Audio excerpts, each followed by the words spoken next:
This is my last week of heavy training. I've never done strongman before. I've always wanted to, but I've never actually done it. So I don't have any experience on what the best methods or protocols are for competition prep. And of course, I don't know how my body individually responds to it, but it seems like my idea is 8 or 9 days out from the competition day will be like my last heavy workout, so that I have an entire week, maybe almost a week and a half to recover.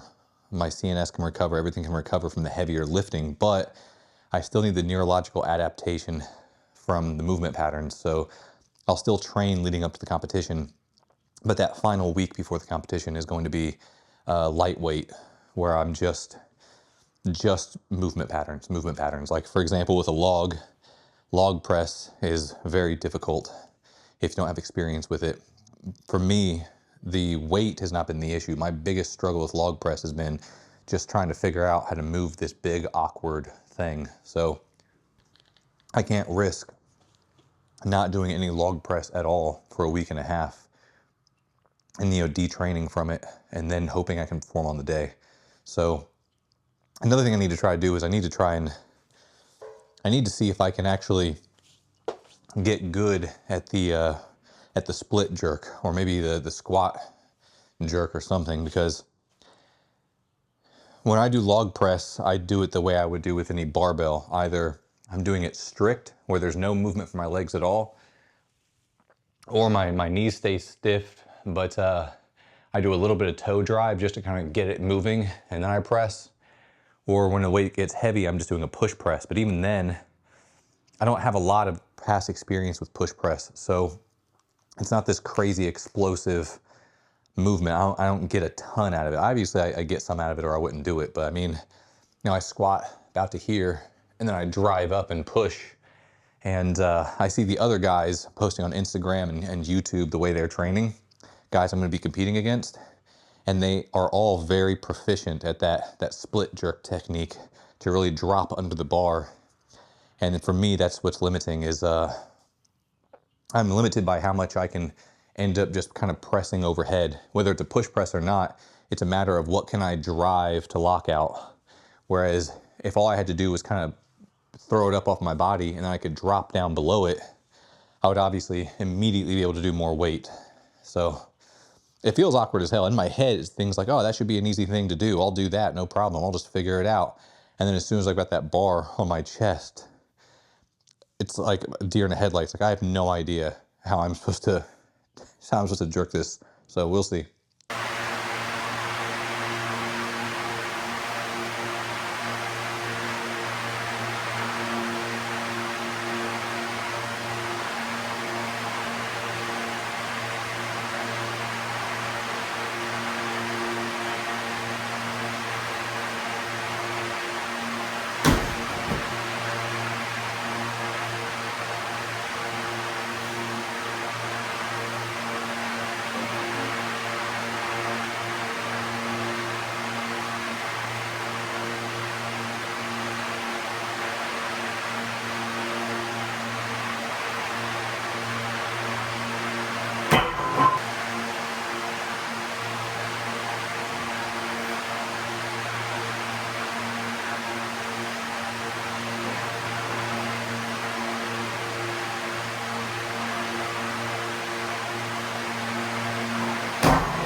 I need to see if I can jerk this at all.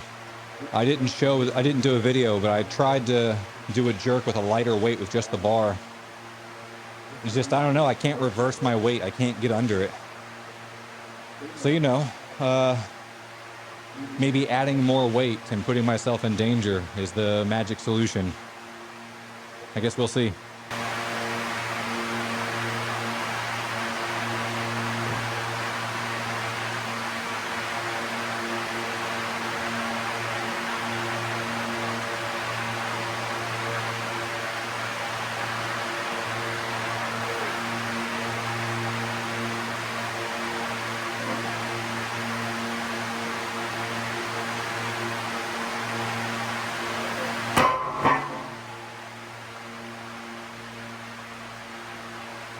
That feels terrible.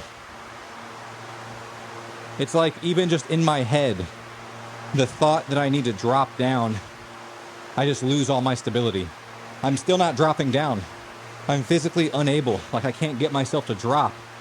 But just because I thought about it, I suddenly lose all my power and I have no stability or power to just press the weight up. It's ridiculous.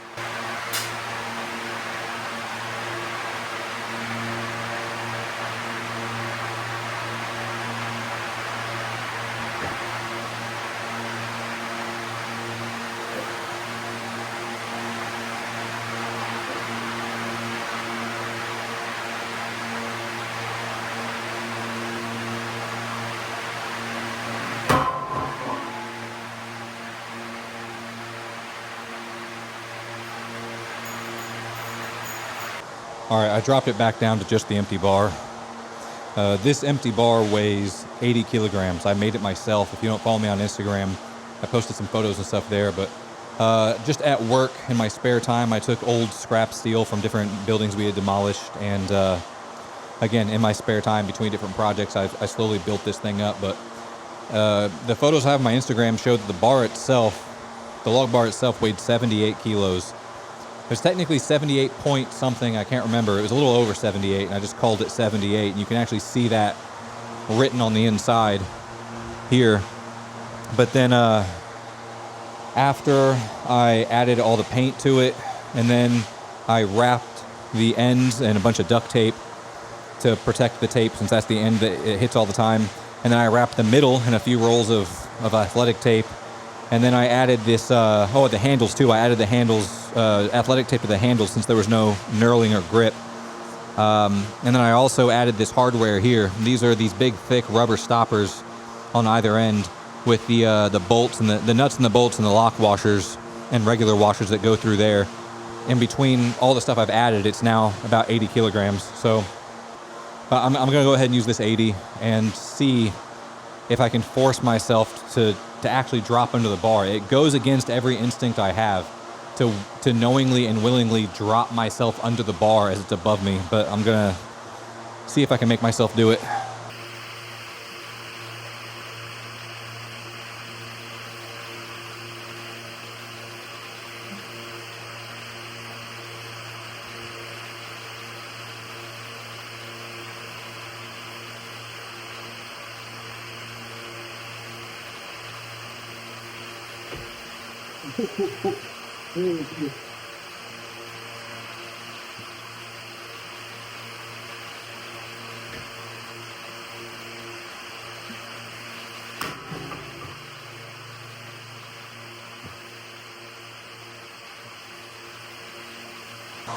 I didn't like that at all. I mean, that's progress. I was able to do it at least a little bit. I won't know how far I dropped until I see the video, but ooh, that was sketchy. I didn't like that at all.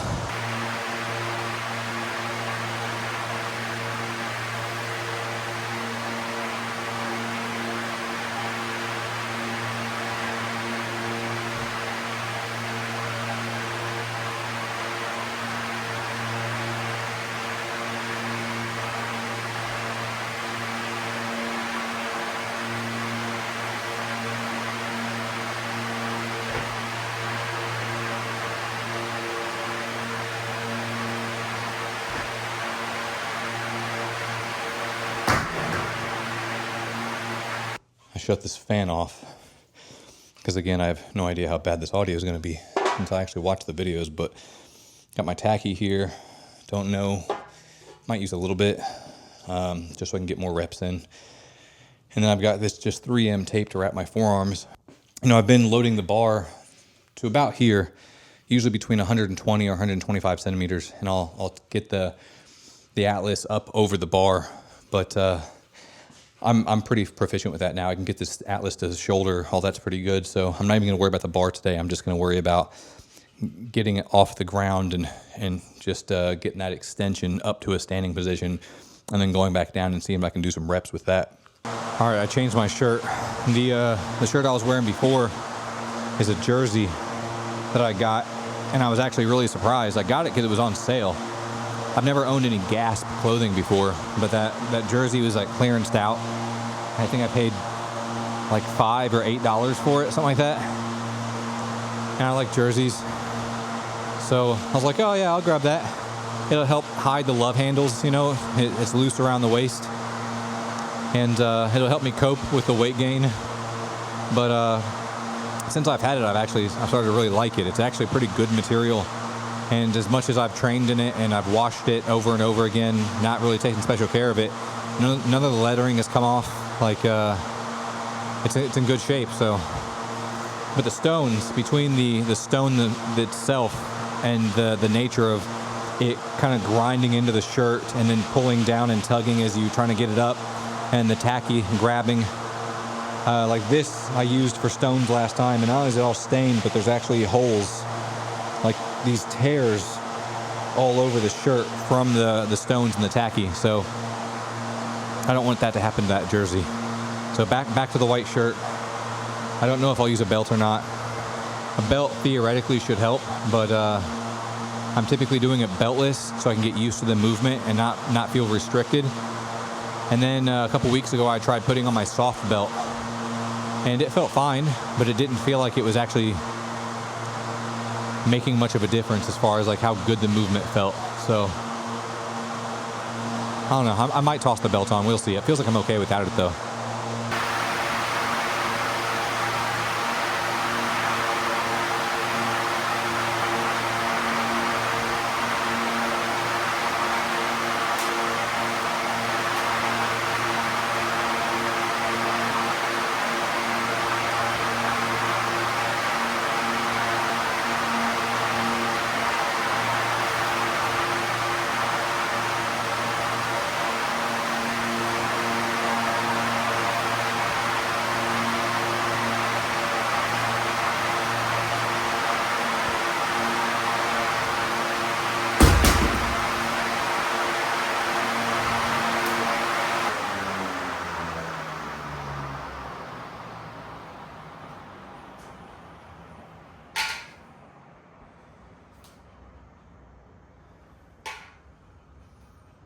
Oh.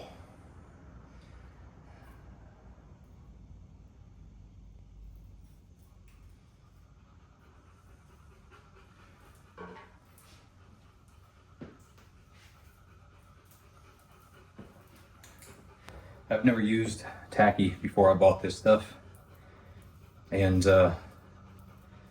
this stuff is made by a guy. He just makes it at home in his kitchen. It's his own little business he started. He makes this tacky, makes it here in Taiwan. I think he lives in Taipei, I'm not sure.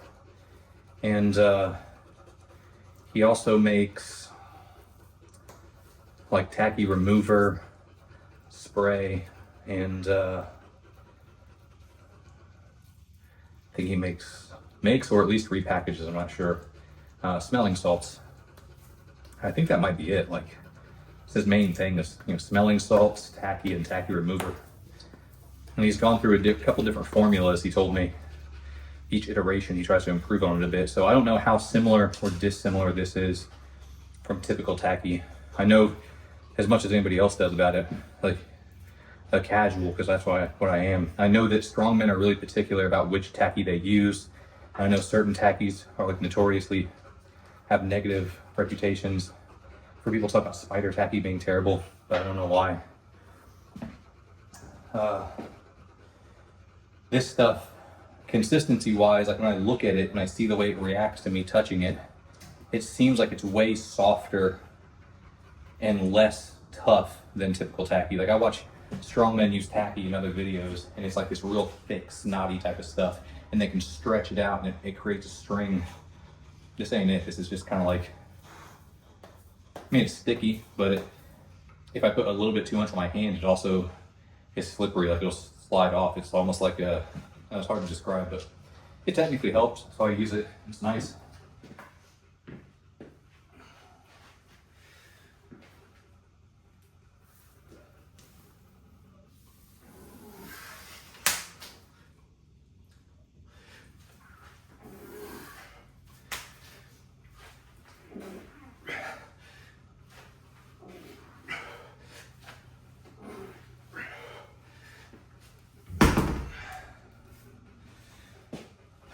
Feels pretty good. Should probably do see if I can do some rows with it or something.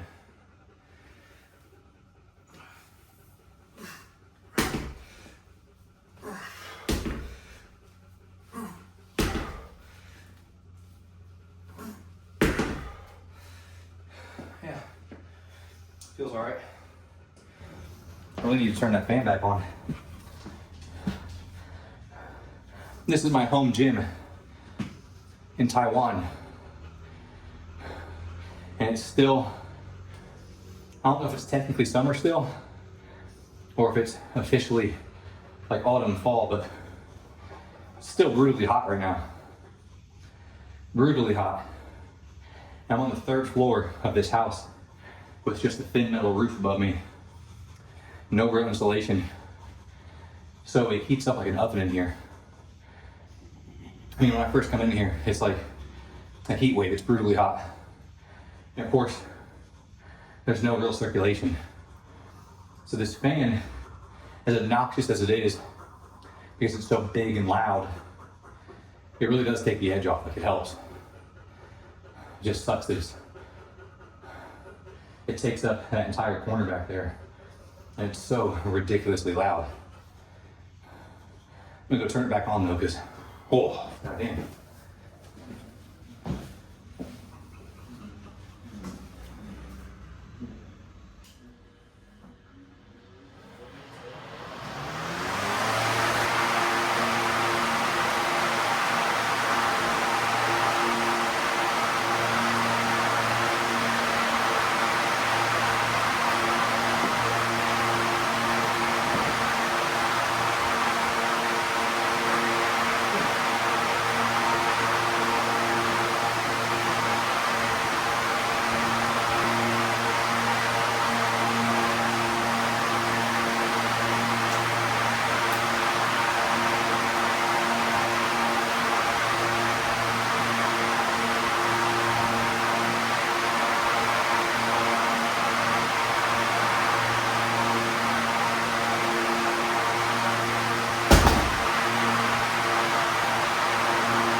Got to do some Zerker carries. It's one of the downsides of being in a small home gym space, is that I actually don't have any place to walk with this thing. So, give me a second.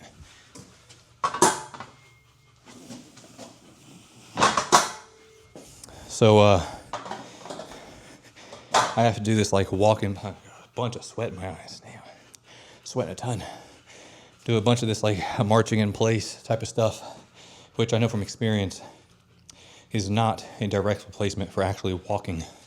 Like actually taking steps is a totally different animal than just, marching in place. But it's the best I can do for now. Hopefully, by the time next year rolls around, 2026, I'll have a separate yoke that I keep downstairs in my driveway, along with a separate set of weights that I can keep downstairs, so I can actually, train properly. But, we do what we can for the time being.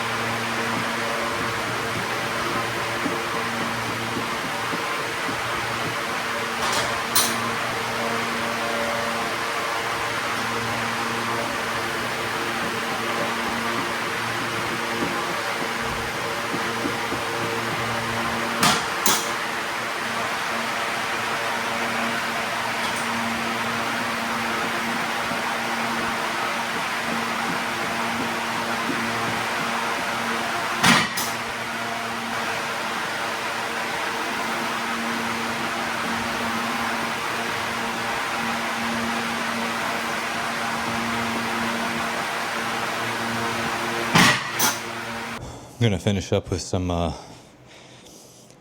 it's not really power stairs because I don't want to set up the blocks and everything to load it. I'm primarily concerned with just making the movement more efficient. So at the competition, they're not going to have a special implement that's purpose built for doing power stairs. Usually those are very dense and very heavy, so they're not as physically large.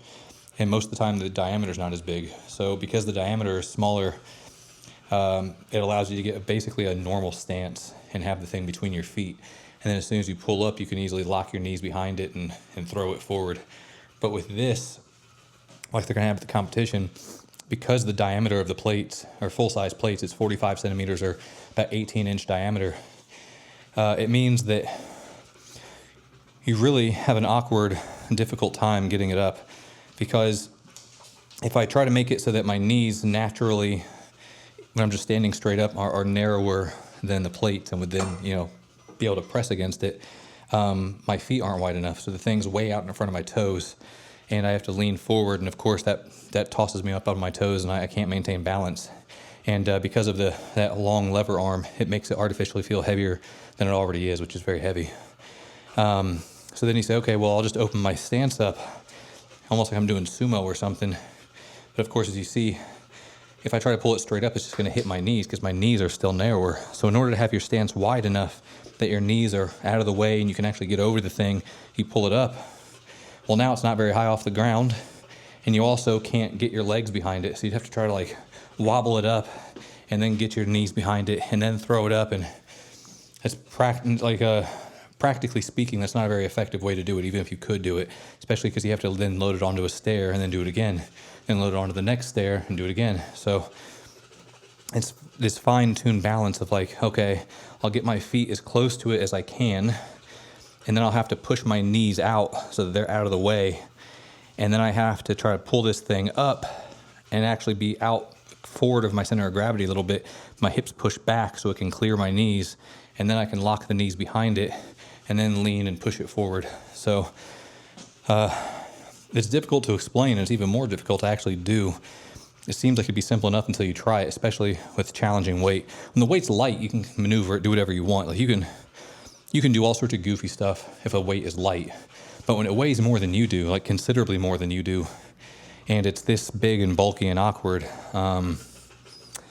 you really have to be much more precise with how you decide to do it, especially because it's a time limit. You have to, in this competition, we're going to be doing the Zercher carry with 210 kilograms to one end. And then when we get to the other end, we have to load 50 kilos onto it. So then it'll be 260. And we got to carry it back with 260, already being fatigued from the 210 and the loading. And then after being really fatigued, because you already did 210 and then loaded the 50 and then carried the 260 back, now you've got whatever time is remaining on that 60-second time limit to try and get a 180 kilo implement up to 3 steps. So it's not just about doing it, but it's doing it when you're really fatigued and also doing it on a time limit. So it has to be as proficient as possible.